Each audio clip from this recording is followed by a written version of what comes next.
नमस्कार विद्यार्थियों, मैं अरविंद सुलानिया, सहायक आचार्य, राजकीय महाविद्यालय श्री गंगानगर, आज आपको अलाउद्दीन खिलजी के बाजार नियंत्रण व्यवस्था के बारे में बताऊंगा। अलाउद्दीन खिलजी में उच्च कोटि की मौलिकता थी। उसे अपने पूर्व अधिकारियों से प्राप्त संस्थाओं का केवल संचालन करने से ही संतोष नहीं होता था, बल्कि वह उनमें सुधार करने का इच्छुक था। उसने अपने तथा अपने राज्य के लाभ के लिए नई संस्थाओं को जन्म दिया। इससे पूर्व अथवा उसके बाद देश के संपूर्ण मध्ययुगीन इतिहास में अन्य किसी ऐसे व्यक्तित्व का उदाहरण देखने को नहीं हमें मिलता, जिसने बाजार का नियंत्रण इतनी सफलतापूर्वक किया हो। वह पहला तुर्की विजेता था जिसने विंध्याचल पर्वत के उस ओर कदम रखा। उसने समस्त दक्षिण भारत को विजय करके उसे दिल्ली के ताज के सम्मुख नतमस्तक किया। विसेंट ऑर्थन लिखते हैं कि अलाउद्दीन खिलजी वास्तव में एक बर्बर और अत्याचारी शासक था। उसके हृदय में न्याय के लिए तनिक भी स्थान नहीं था। यद्यपि उसे राज्यकाल में गुजरात की विजय हुई तथा अनेक सफल आक्रमण किए, फिर भी उसका शासन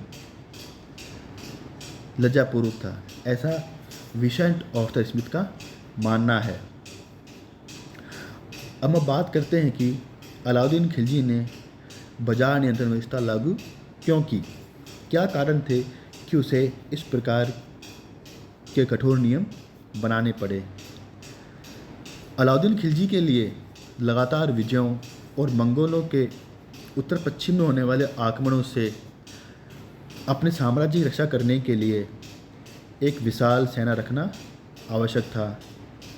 राज्य के कर्मचारियों, सैनिकों व दीवानी प्रशासन पर अत्यधिक व्यय होता था।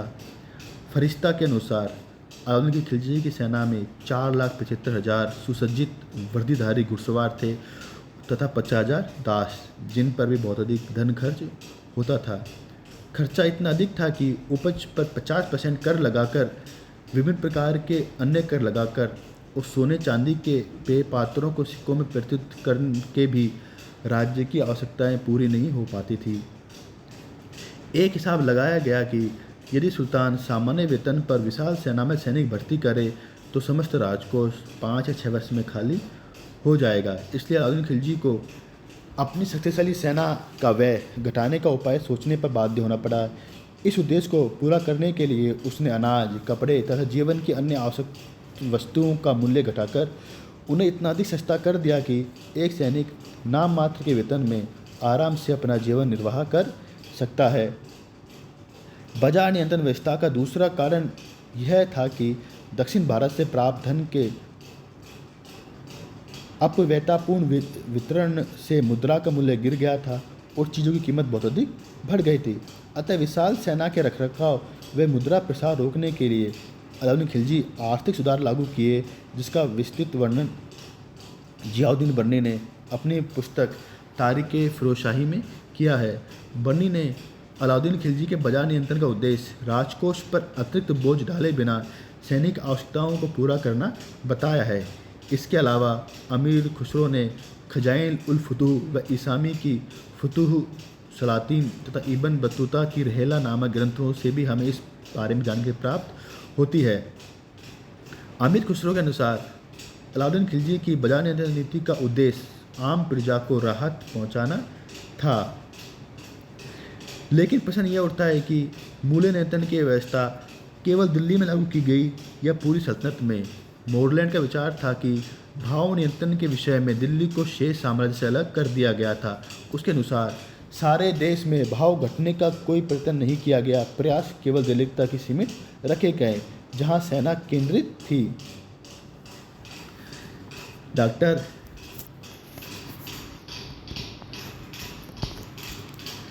U.N.Day ने इस संबंध में अपने विचार में लिखा है कि अलाउद्दीन खिलजी की बाजार व्यवस्था का मुख्य कारण सैनिकों के वेतन में कमी करना न होकर वस्तु के मूल्य को बढ़ने से रोकना था। अब हम विचार करेंगे कि वस्तुओं के मूल्य की स्थिरता को उन्होंने किस प्रकार लागू किया। अलाउद्दीन खिलजी की बाजार व्यवस्था की सबसे बड़ी उपलब्धि वस्तु का सस्ता होना नहीं था, बल्कि बाजार में वस्तुओं की निश्चित कीमतों पर स्थिरता थी। जब तक अलाउद्दीन खिलजी जीवित रहा, इनके मूल्य में तनिक भी वृद्धि नहीं हुई। कीमत कम या नीचे कर दी गई थी। कीमतें निश्चित करके सुल्तान ने अनाज का बाजार और सरकारी अनाज विक्रयालय स्थापित किए। वस्तु कीमत की स्थिरता ही अलाउद्दीन खिलजी के राज्य की सबसे महत्वपूर्ण उपलब्धि थी।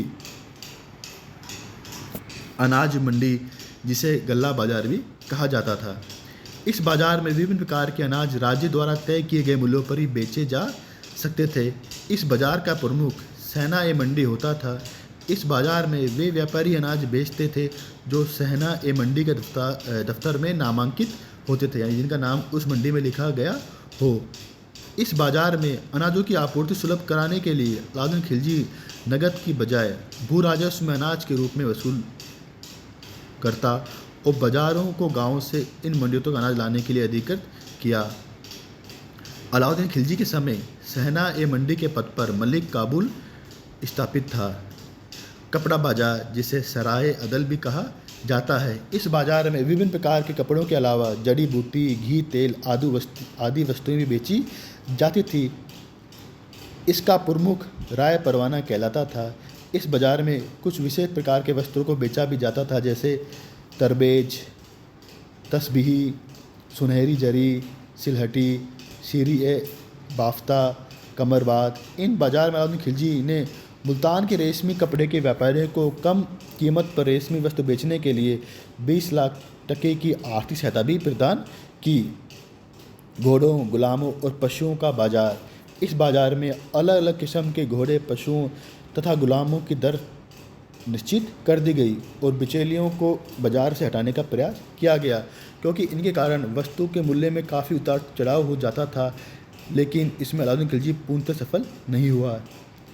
चौथा बाजार था सामान्य बाजार।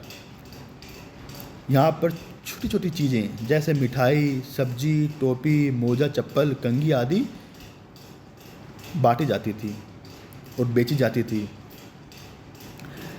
अलाउद्दीन खिलजी ने दिल्ली के निकट विभिन्न वस्तुओं के 4 बाजार स्थापित करे, जो हम बात कर चुके हैं। मंडी या अनाज का बाजार, जहाँ केवल खाद्यान्न बिकते थे। एक था न्याय का स्थान सराय अदल, जहाँ कपड़ा, शक्कर, जड़ी बूटी, मेवे और तेल आदि वस्तु बेचते थे। घोड़ों, दांसों और मवेशियों का बाजार, शेष वस्तुओं के लिए सामान्य बाजार। इस प्रकार अलाउद्दीन खिलजी ने दिल्ली में 4 बाजार स्थापित किए और जहाँ बिकने वाली वस्तुओं की कीमत निश्चित कर दी गई। राज्य द्वारा तय की गई कीमतों में किसी भी प्रकार का परिवर्तन कोई व्यापारी या आम आदमी नहीं कर सकता था। बाजार नियंत्रण नीति को लेकर भी इतिहासकारों में मतभेद है। मोरलैंड के अनुसार यह केवल दिल्ली तक और उसके आसपास ही लागू थी, जबकि वीपी सक्सेना का मत है कि यह पूरे भारतवर्ष में लागू थी।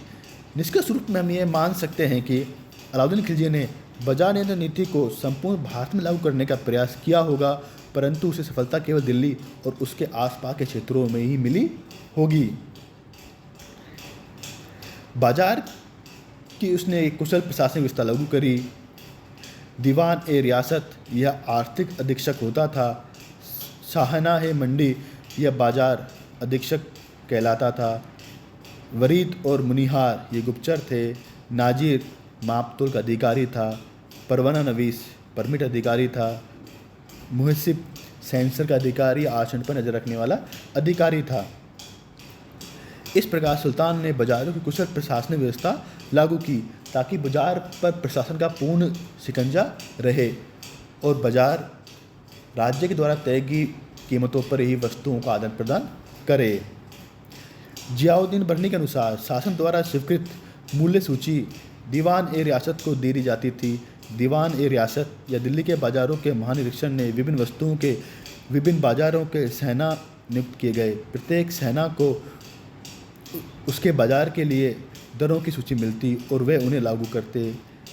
इन विभागों का मुख्य अधिकारी या वाणिज्य मंत्री नाजिर याकूब था। अलाउद्दीन खिलजी ने बाजार नियंत्रण संबंधी आदेशों के उल्लंघन के लिए कठोर दंड देने का आदेश दिया और वाणिज्य मंत्री नाजिर याकूब ने उन्हें यथाशक्ति लागू करने का प्रयास किया। नाजिर याकूब की कठोर देखभाल के बावजूद भी व्यापारी ग्राहकों को छलते थे। छोटे बांट रखते और अच्छी किस्म की वस्तु अलग रखते थे। इस कारण अलाउद्दीन खिलजी अपने छोटे गुलाम लड़कों को कुछ जीतल देकर भिन्न भिन्न वस्तुएं मंगवाता था। याकूब द्वारा लड़कों द्वारा लाए गए सामान की जांच की जाती थी। यदि कोई दुकानदार कम तोलता था तो उसे कठोरतम दंड दिया जाता था। इस कड़े नियंत्रण का प्रभाव यह पड़ा कि बाजार व्यवस्थित हो गए। प्रत्येक बाजार का निरीक्षण करने के लिए बाजार का अधीक्षक नामक अधिकारी नियुक्त किए गया, जिसे सहना कहा जाता था। इसकी नियुक्ति दीवान-ए-रियासत के द्वारा की जाती थी। प्रत्येक व्यापारी को सहना-ए-मंडी के दफ्तर में अपना नाम लिखवाना अनिवार्य था। बिना परमिट के द्वारा किसी भी व्यक्ति को किसानों से सीधा अनाज खरीदने की अनुमति राज्य द्वारा नहीं दी गई थी। जिन व्यापारियों के पास अपनी पर्याप्त पूंजी नहीं होती थी, उन्हें राज्य की ओर से अग्रिम धन दिया जाता था। उन्हें निश्चित दरों पर सामान बेचने और नियम से विचलित होने की किसी भी प्रकार की आज्ञा नहीं थी। यदि कोई व्यापारी आदेशों का पालन नहीं करता और सौदा तोल में कम देता तो उसके शरीर से उतना ही मांस काट लिया जाता था। दुआब के पदाधिकारियों को इस बात की लिखित गारंटी देनी होती थी कि हम किसी भी माल को चोरी छुपे जमा नहीं होने देंगे। इस प्रकार व्यापारियों को अनाज तथा अन्य वस्तु जमा करने का कोई अधिकार नहीं था, बल्कि मांगे जाने पर उन्हें वह चीज़ बेचनी पड़ती थी। प्रमुख व्यक्तियों, अमीरों, पदाधिकारियों तथा अन्य धनी व्यक्तियों को बाजार से बहुमूल्य वस्तु खरीदने से पहले सहना-ए-मंडी के दफ्तर से परमिट लेना पड़ता था।